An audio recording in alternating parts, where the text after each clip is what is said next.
સમાચારમાં આગળ વધીએ વડોદરામાં સરકારી હોસ્પિટલના ચોથા વર્ગના કર્મચારીઓને 2 માસથી પગાર ન મળતા રોષે ભરાયા છે। એસએસજી, ગોત્રી અને મેન્ટસ સહિતની હોસ્પિટલના કર્મચારીઓ પગારથી વંચિત છે।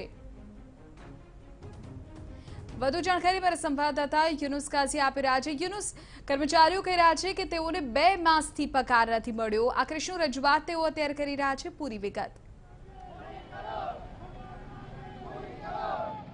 વડોદરાની એસએસજી હોસ્પિટલ, ગોત્રી હોસ્પિટલ સહિતની જે સરકારી હોસ્પિટલો છે તેમાં ચોથા વર્ગના જે કર્મચારીઓ છે, લગભગ 6000ની આસપાસ કર્મચારીઓ થાય છે, તેઓને 2 માસથી જે નાકરાની કોન્ટ્રાક્ટ કંપની છે તેઓ દ્વારા આપવામાં નથી આવતું। એસએસજી હોસ્પિટલ ખાતેની જે રેલી શરૂ થઈ છે તે હવે કલેક્ટર કચેરી ખાતે પહોંચી રહી છે અને કલેક્ટર કચેરી આવેદનપત્ર આપશે। આપણી સાથે યુનિયનના પ્રમુખ છે, શું માંગો છે અને કયા કારણોસર આ 2 માસથી પગાર નથી આપી રહ્યા આપને? સુપ્રિન્ટેન્ડન્ટ શ્રીનું એવું કહેવું છે કે એસ્ક્રો એકાઉન્ટ નહીં ખુલવાના કારણે આ કર્મચારીનો પગાર નથી થતો। અમારું એવું કહેવું છે કે આ સરકારમાંથી પરિપત્ર ક્યારનો આવી ગયો છે તો અત્યાર સુધી શું ઊંઘતા હતા? આ કર્મચારીઓને 2 મહિના, આજે બીજો મહિનો પૂરો થાય છે, આ લોકોની પરિસ્થિતિ એવી છે કે આ પગાર પર જ એમનું જીવન ગુજરાન ચાલે છે। આવા સમયે આજે આ લોકોને ઘર ભાડા ચૂકવ્યાને હોવાથી મકાન માલિકો જોડે ઝઘડા થઈ રહ્યા છે। લોન લીધી હોય, લોનના હપ્તા નહીં ભરી શકવાના કારણે તકલીફ થઈ રહી છે, પોતાના ઘર ચલાવી નહીં શકતા એવી પરિસ્થિતિ થઈ છે।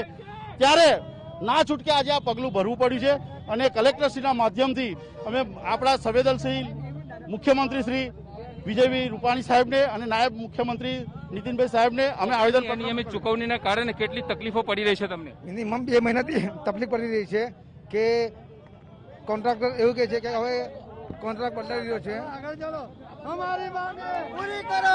આપને કેટલી તકલીફોનો સામનો કરવો પડી રહ્યો છે જે પગાર નિયમિત નથી મળતો એના લીધે? પગાર નિયમિત આ મોંઘવારીમાં તમે જુઓ છો કે લોકોને ખાવાના ફાફા મળે છે, એમાં 2 મહિનાથી લોકોની સેલેરી નહીં થઈ તો એની પરિસ્થિતિ શું છે તમે સમજી શકો એમ છો। સેમ આ જે ચોથા વર્ગના કર્મચારીઓ છે તેઓ છેલ્લા 2 માસથી પગારથી વંચિત રહેવાને કારણે તેઓને ઘર ચલાવવું ભારે પડી રહ્યું છે અને તેને કારણે જ આજે તમામ જે સરકારી હોસ્પિટલો છે, જે નાકરાની કંપનીના હસ્તકમાં કોન્ટ્રાક્ટ હેઠળ કામ કરે છે, તે તમામ કર્મચારીઓ આજે એસએસજી હોસ્પિટલમાં એકત્ર થયા હતા અને ત્યાંથી હવે કલેક્ટર કચેરી ખાતે પહોંચી રહ્યા છે। કલેક્ટર કચેરી ખાતે આવેદનપત્ર આપીને છેલ્લી ચીમકી ઉચ્ચારવાના છે કે જો હવે તેઓનું જે નિયમિત પગાર ચૂકવણી કરવામાં નહીં આવે તો હવે તેઓ હડતાલનું શસ્ત્ર ઉગામી શકે છે। વિધિ લાંબા સમયથી જે નાકરાની કોન્ટ્રાક્ટ કંપની છે તે અનેકવાર વિવાદમાં આવી ચૂકી છે। અવારનવાર જ કર્મચારીઓને જે નિયમિત પગાર નહીં કરવાના મુદ્દે જે કર્મચારીઓ છે તેઓ હડતાલ પાડી ચૂક્યા છે, પરંતુ વારંવાર તેઓને સમજાવીને જે કોરોના વોરિયર્સ છે, કોવિડ હોસ્પિટલની અંદર પણ સંખ્યાબંધ કામ કરનારા કર્મચારીઓ છે તેઓ સમયસર ફરજ પર હાજર થઈ જતા હતા અને હડતાલનું જે શસ્ત્ર જે ઉગામતા હતા તે મયાન કરી લેતા હતા, પરંતુ ફરી એક વખત આજે તમામ જે હોસ્પિટલોના જે કર્મચારીઓ સંગઠિત થયા છે અને હવે જિલ્લા કલેક્ટર કચેરી ખાતે આ તમામ જે કર્મચારીઓ છે તે પહોંચી ચૂક્યા છે।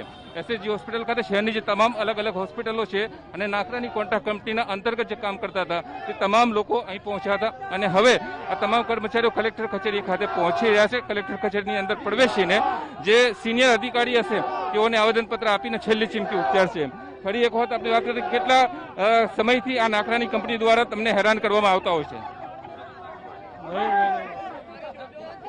જે અલગ અલગ જે કર્મચારીઓ છે, ચોથા વર્ગના કર્મચારીઓ છે, શહેરની અલગ અલગ જે સરકારી હોસ્પિટલો છે તેમાં આ તમામ લોકો અત્યારે તસવીરોમાં પણ દેખાઈ રહ્યું છે મોટી સંખ્યામાં વર્ગ 4ના કર્મચારીઓ અત્યારે ત્યાં પહોંચ્યા છે અને કલેક્ટરને તેઓ આવેદનપત્ર